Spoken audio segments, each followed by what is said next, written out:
ये मम्मीला आउट केलं. ठीक आहे. मग हसताय कशाला? बरोबर हसणारच. मम्मीचा अपमान झालाय ना, तुम्हाला मज्जा आली असेल. गो मम्मी हा गेम आहे. गेम मध्ये काय हारायचं आणि जिंकायचं चालूच असतं. मग मम्मीला हरवून मोठी बहादुरी कमवली असेल ना. अरे 9 महिने पोटात ठेवले तुम्हाला. हरवायचंच आहे ना तर बाहेर कोणाला तरी हरवून दाखवा ना. बरं ठीक आहे मम्मी, तू अजून एक चान्स घे. अजून मला एक चान्स देणार आणि माझा अपमान करणार, वरून तुम्ही मला हसणार. म्हणजे असं झालं की माझीच मान कापून विचारणार मम्मी तू जिवंत आहेस ना.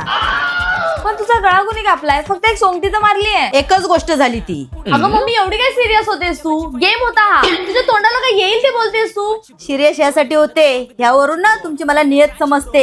आज माझी सोंगटी मारली ग, उद्या 4 चौकात माझा अपमान करायला मागे पुढे नाही करणार तुम्ही. अगं मम्मी तू आता उगाच लुडोचा विषय कुठल्या कुठे घेऊन जाते.